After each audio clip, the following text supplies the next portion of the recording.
Masa berburu dan mengumpulkan makanan, zaman Paleolitikum. Berburu adalah sarana utama untuk bertahan hidup. Makanan manusia purba pada masa ini bergantung sepenuhnya pada alam dengan berburu dan mengumpulkan makanan. Zaman ini kehidupan manusia purba itu bersifat nomaden atau berpindah dari satu tempat ke tempat lainnya, mengikuti gerak binatang buruan serta sumber air. Hidup dalam kelompok-kelompok kecil, interaksi antar anggota kelompok masih saat berburu menimbulkan sistem komunikasi dalam bentuk bunyi mulut atau gerakan badan. Hasil budaya. Kapak berimbas. Sejenis kapak yang digenggam dan berbentuk masif. Teknik pembuatannya pada umumnya masih kasar dan tidak mengalami perubahan dalam waktu panjang. Kedua, alat serpihan atau flakes. Ditemukan oleh von Koenigswald pada 1934.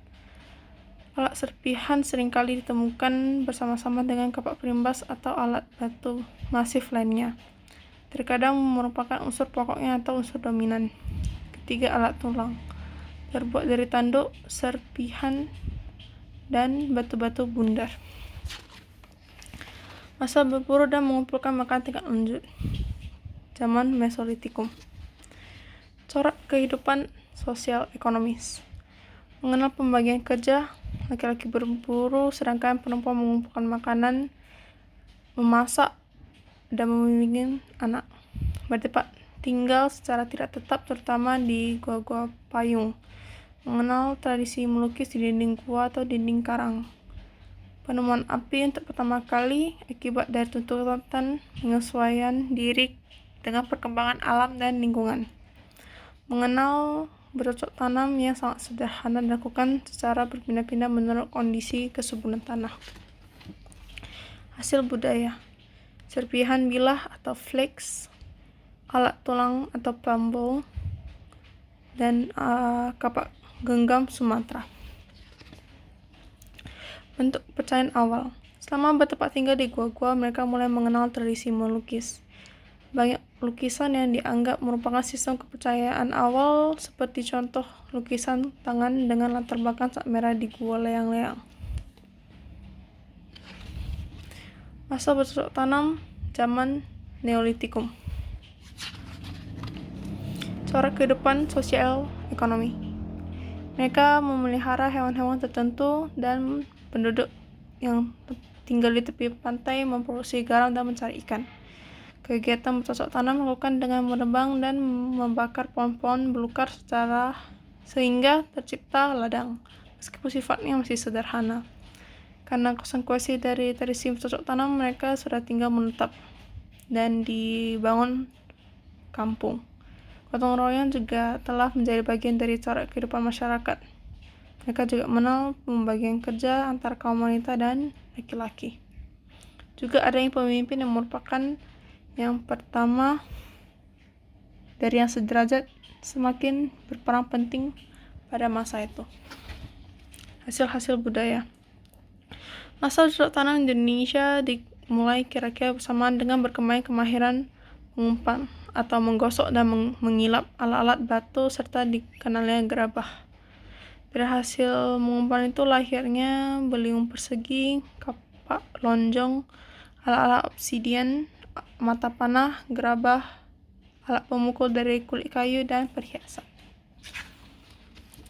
Sistem kepercayaan. Animisme berasal dari bahasa Latin roh, adalah kepercayaan bahwa segala sesuatu yang ada di bumi ini, baik hidup atau mati, memiliki roh. Harus berhubungan baik atau menghormati roh dengan cara melakukan acara pemujaan atau memberi sesaji agar roh-roh itu dapat melindungi manusia. Yang kedua adalah dinanisme, berasal dari kata Yunani yang berarti kekuatan atau daya. Sebuah kepercayaan bahwa benda-benda di sekitar manusia memiliki daya atau kekuatan gaib yang bisa memberi manfaat ataupun bahaya kepada manusia. Masa bercocok tanam tingkat lanjut, zaman Megalitikum. Pada masa ini, kepercayaan terhadap keberadaan dan pengaruh arwah nenek moyang semakin berkembang. Masa ini ditandai dengan hasil budaya berupa bangunan-bangunan pemujaan arwah nenek moyang yang berukuran besar. Ada banyak bentuknya tergantung dengan daerah dibangunnya. Seperti yang pertama itu adalah menhir, yaitu tugu atau batu yang tegak supaya ditempatkan di suatu tempat yang memperingati orang yang sudah meninggal, yang berupa media penghormatan. Yang kedua adalah punden berunda, merupakan bangunan yang disusun secara bertingkat-tingkat atau yang dimaksud untuk melakukan pemujaan terhadap roh nenek moyang. Ketiga adalah kubur batu. Bentuknya mirip seperti bangunan kuburan seperti yang kita lihat saat ini. Umumnya tersusun dari batu yang terdiri di atas dua sisi panjang dan dua sisi lebar. Dolmen, bangunan yang memiliki banyak bentuk dan fungsi sebagai pelinggih roh atau tempat sesaji pada saat upacara. Terakhir adalah arca batu, memiliki pahatan wajah manusia atau roh yang dijadikan objek pemujaan. Masa terakhir adalah masa perundagian, atau kita sebut sebagai zaman logam. Corak kehidupan sosial ekonomis. Muncul golongan yang terampil melakukan suatu jenis usaha tertentu, seperti membuat alat dari logam, rumah kayu, dan lain-lain. Barang logam pada zaman ini termasuk barang mahal dan langka, terutama pada awal dan pertengahan periode karena dibutuhkan keahlian khusus. Adanya gerabah yang masih dipakai sampai zaman ini, bahkan mengalami kemajuan yang pesat. Menetap di desa-desa di daerah pegunungan, dataran rendah, dan tepi pantai dalam tata kehidupan yang semakin teratur.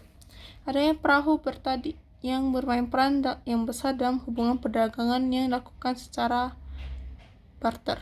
Ada dua teknik utama pembuatan barang dari logam dan adanya pengelompokan golongan-golongan tertentu seperti golongan pengatur upacara atau hubungan dengan kepercayaan. Hasil-hasil budaya. Pertama adalah alat dari logam perunggu. Ada nekara dan moko. Nekara berbentuk seperti dandang terbalik dengan bagian atas yang datar dan bagian bawah yang terbuka. Nekara buatan Indonesia adalah nekara tipe pejong dan versi ukuran kecil adalah moko. Kedua adalah kapak perunggu. Ada dua fungsi kapak perunggu, yaitu sebagai alat upacara atau benda pusaka dan sebagai perkakas untuk bekerja. Ada penjaga perunggu, patung perunggu, gelang, dan cincin perunggu. Berikut adalah alat-alat dari besi. Lalu yang terakhir ada gerabah, memiliki beragam fungsi seperti tempat air atau tempat sajian untuk upacara agama dan lain-lain. Bentuk kepercayaan. Kepercayaan kepada pengaruh arwah nenek moyang terhadap perjalanan hidup manusia serta upacara-upacara religius yang mengetahuinya semakin berkembang pada masa perundagian. Hasil budaya berupa bangunan besar yang berfungsi sebagai sarana pemujaan kepada roh nenek moyang yang diyakini akan melindungi dan menyertai perjalanan hidupnya manusia jika arwah itu selalu diperhatikan dan dipuaskan melalui upacara-upacara. Terima kasih atas perhatiannya.